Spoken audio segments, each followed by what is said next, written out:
Good afternoon, and thank you, and wow, I am so privileged and so honored to be sharing this afternoon with all of you and these incredibly amazing women that are being honored today. I'd like to extend my congratulations to each one of you, Octavia, Michelle, Kelly, Patty, and all 50 women that have been included in the Impact Report. Your achievements not just inspire me, but also so many others to work harder, to be better, and to make a dent wherever we can. So I'm very, very proud to be standing alongside of you.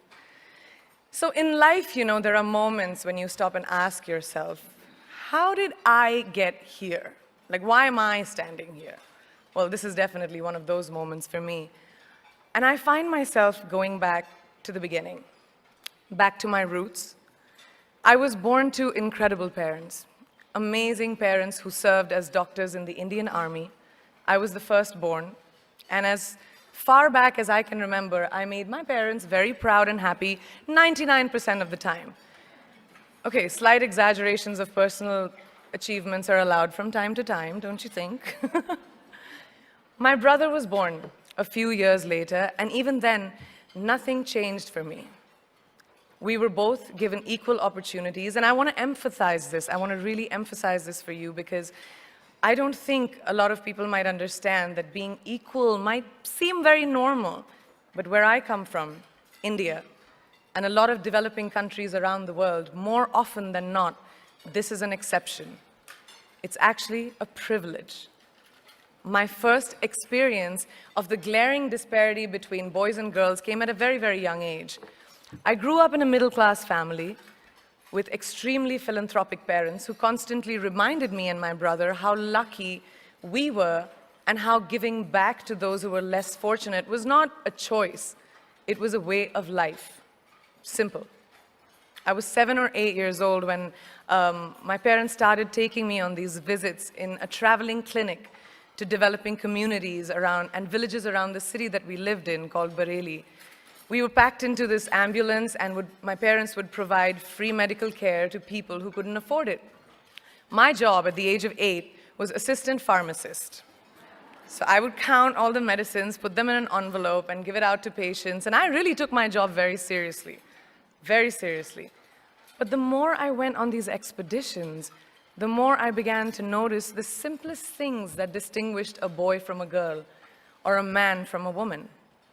For example, girls were pulled out of school when they hit puberty because they were considered ready for marriage and babies. That's 12 and 13, while boys still enjoyed their childhood. Or basic human rights, such as healthcare, were denied just because they were women. Let's call this whole experience trigger number 1 for me. Fast forward a few years and many, many triggers in between.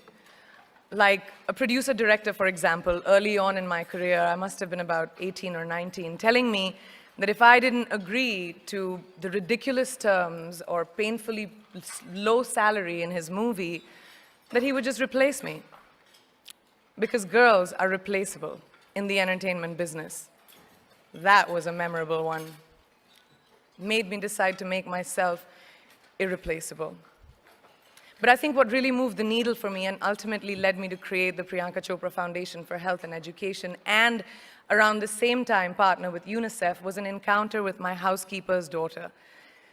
About 12 years ago, I came home from set early one day, and she was sitting in my library reading a book. And she must have been 8 or 9 years old, and I knew she loved reading. So I asked her, I was like, it's a weekday, why aren't you in school? And she said, oh, I don't go to school anymore. So I went and asked her mother, and I said, why isn't she in school? And her mom said that her family couldn't afford to send her and her brothers to school, so they chose the boys. The reason, she would eventually get married, and it would be a waste of money. I was completely blown, and it shook me to my core. Eventually, I decided to cover the cost of her education so that she could continue to learn, because education is a basic human right.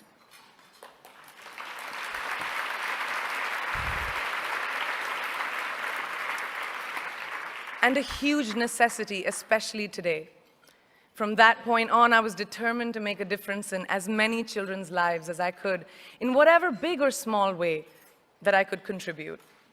There's a really, really beautiful quote that I read recently, and I think it's absolutely appropriate to explain what I'm trying to say today. The hand that rocks the cradle, the procreator, the mother of tomorrow, a woman shapes the destiny of civilization. Such is the tragic irony of fate that a beautiful creation such as a girl child is today one of the gravest concerns facing humanity. Girls have the power to change the world. It is a fact, and yet today, girls are more likely than boys never to set foot in a classroom, despite of all the efforts and progress made over the last 2 decades.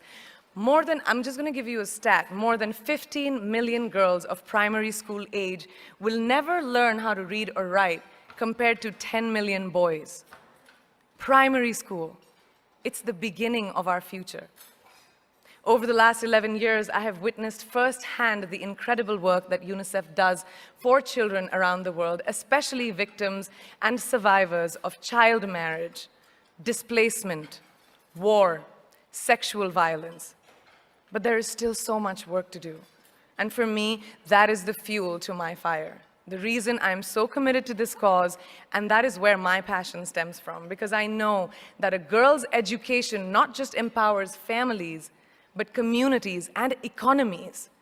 A result of her education, we all do better. It's just as simple as that. As entertainers and influencers sitting in this room, I feel that it's our social responsibility to be a voice for the voiceless, which is why I applaud each and every woman in this room for being such a badass.